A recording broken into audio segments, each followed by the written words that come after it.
Hello students, आज हम CAM pathway, जिसे क्रैसुलेशियन एसिड मेटाबॉलिज्म पाथवे कहते हैं, उसके बारे में यहाँ पर चर्चा करेंगे।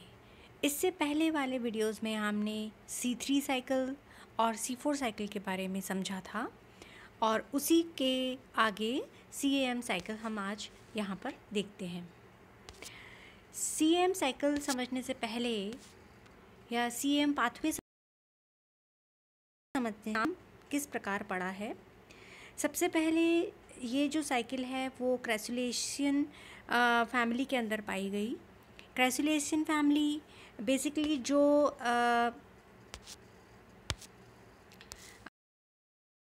आप देखते हैं सुकुलेंट्स होते हैं, सुकुलेंट प्लांट्स यानी कि SUCCULENTS, सुकुलेंट्स यानी कि जो मांसलोदोभित पादप होते हैं, मांसल पादप होते हैं जो कि ज़ेरोफिटिक या ड्राई हैबिटेट्स के अंदर पाए जाते हैं।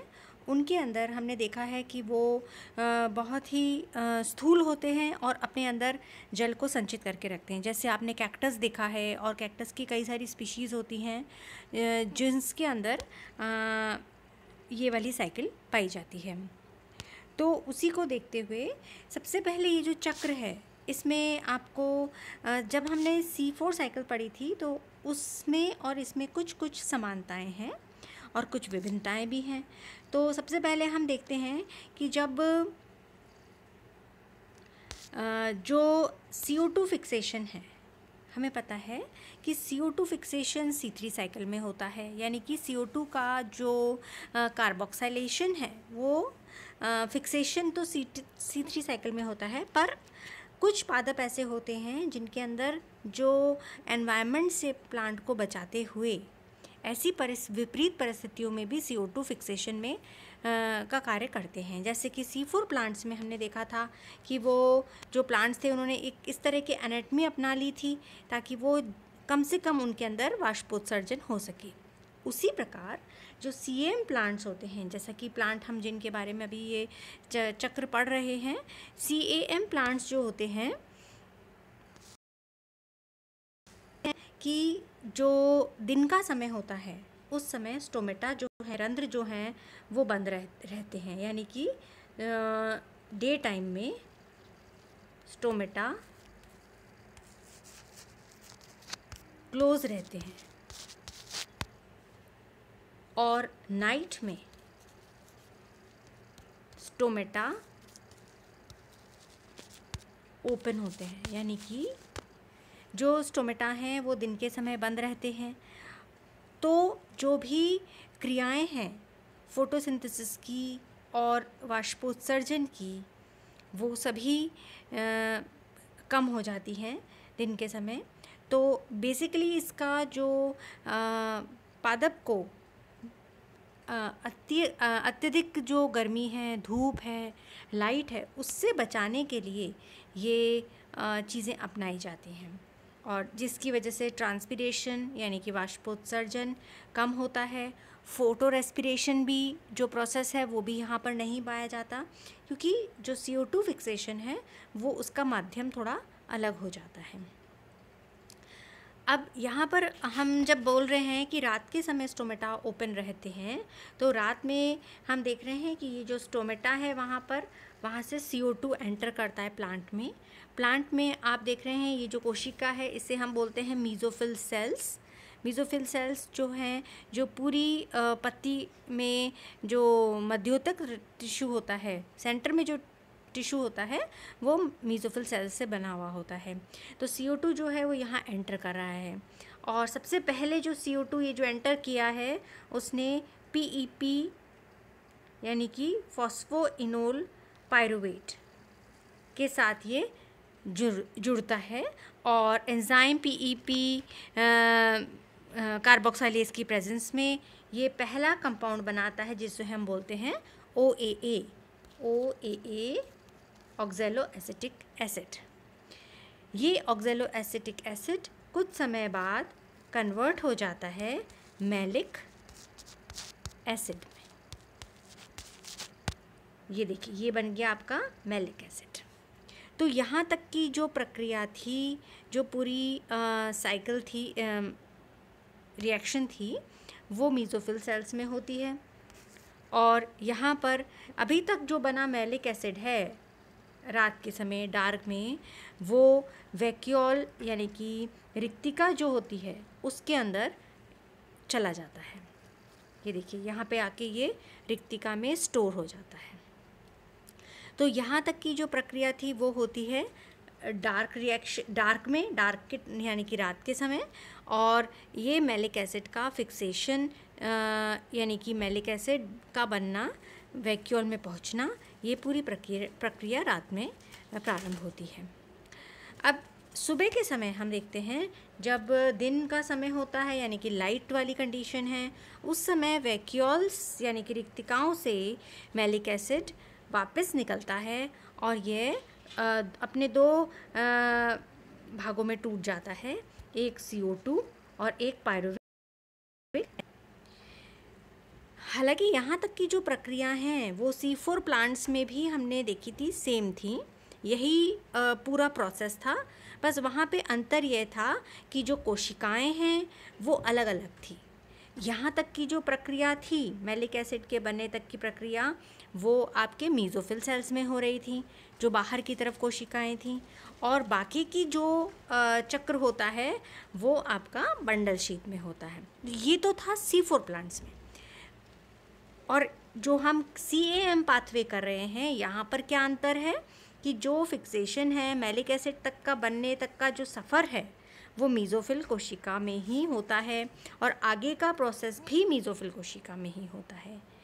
तो बस कोशिका के अंदर के जो क्षेत्र हैं वो अलग अलग हो जाते हैं। जैसे मैलिक एसिड बन के स्टोर हो रहा है यहाँ पर वैक्यूल में, उसके बाद का जो चरण है वो साइटोसोल यानी कि साइटोप्लाज्म में होता है।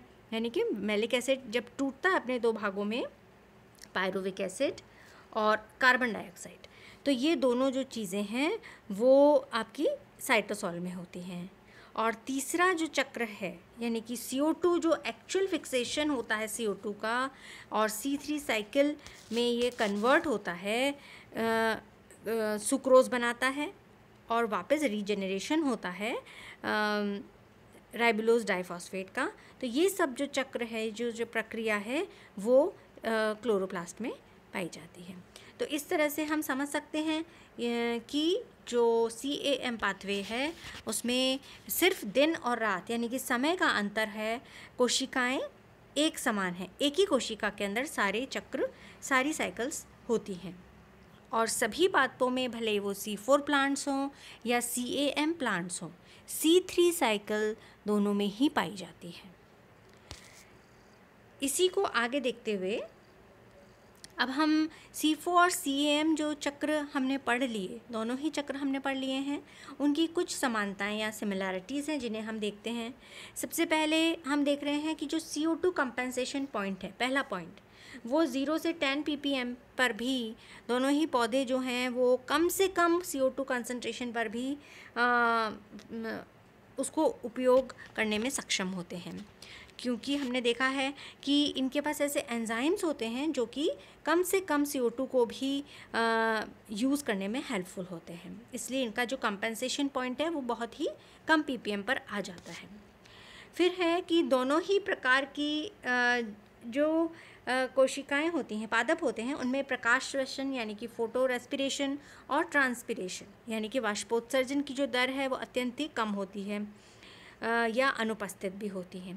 अब ये किस प्रकार समझाया गया है कि हम देख रहे हैं कि ये जो दोनों पादप हैं, ये इनके अंदर कुछ ना कुछ ऐसी संरचनाएं होती हैं, जैसे कि C4 प्लांट्स हैं जिनके अंदर क्रेन्स एनाटमी है, या CAM प्लांट्स हैं जिनके रंध्र दिन के समय बंद रहते हैं। तो इन्होंने अपने आप को इस तरह से मॉडिफाई किया है कि वो कम से कम ट्रांसपिरेशन या एवोपरेशन, वाष्पोत्सर्जन हो, और जो वातावरण में उपस्थित ऑक्सीजन है वो भी उसको भी ये पादप कम से कम यूज़ करें और फोटो रेस्पिरेशन कम से कम करें।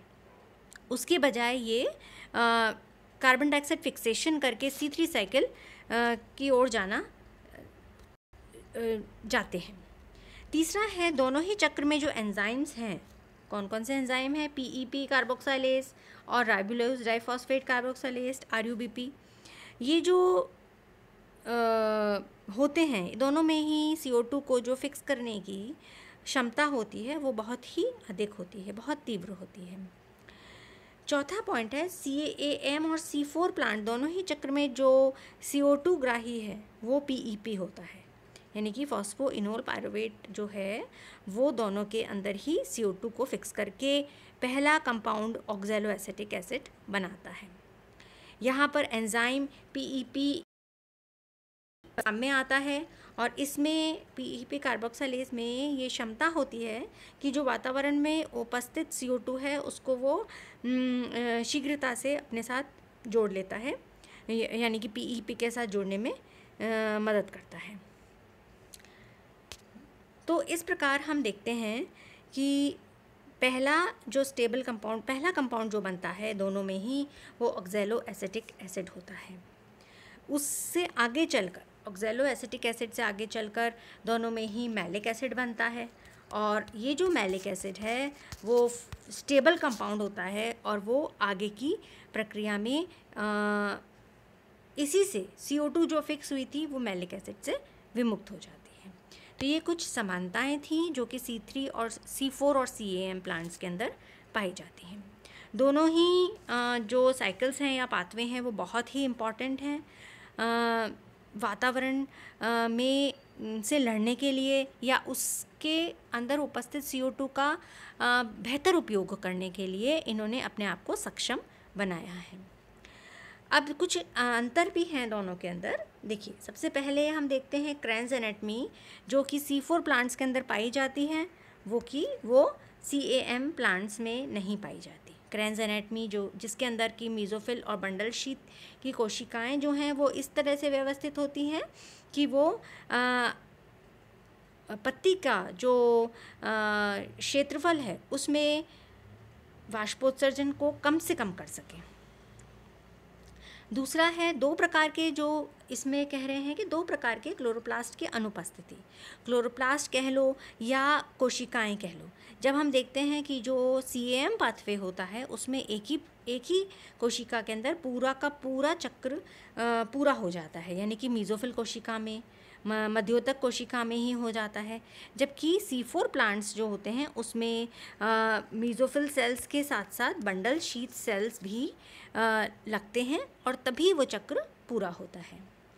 फिर तीसरा पॉइंट है यहाँ पर कि इसमें PEP कार्बोक्सिलेशन जो हो रहा है, PEP का कार्बोक्सिलेशन और डी कार्बोक्सिलेशन दोनों एक ही कोशिका में, यानी कि मीज़ोफिल कोशिका में ही हो जाता है। जबकि C4 प्लांट जो होते हैं उनमें कार्बोक्सिलेशन तो बाहर वाली कोशिका यानी कि मीज़ोफिल सेल्स में होता है और डी कार्बोक्सिलेशन जो है वो बंडल शीथ सेल्स में पाया जाता है।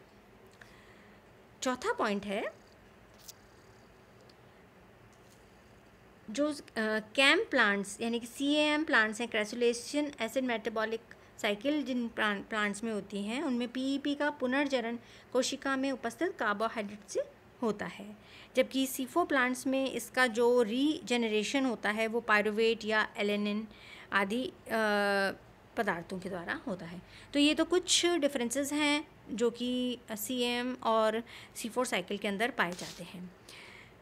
इन चक्रों को आप पढ़ें और C3 के साथ कंपेयर करें। C3 साइकिल जो कि दोनों ही प्लांट्स के अंदर पाई जाती है, CAM प्लांट्स के अंदर भी होती है और C4 प्लांट्स के अंदर भी होती है। इन दोनों प्लांट्स की उपस्थिति यानी कि दोनों प्रकार की उपस्थिति सिर्फ CO2 को वातावरण से फिक्स करने में प्रयोग की जाती है और इसके आगे वो वापस उस CO2 को निकालकर अगला चक्र जो है C3 साइकिल की ओर उसको पहुंचाते हैं। तो ये तीनों ही साइकिल्स हमने कर ली हैं डिस्कस। इन्हें आप अपना बार बार बनाकर इसको समझें और रिलेट करने की, डिफरेंसेस पढ़ने की और सिमिलैरिटीज़ पढ़ने की कोशिश करें।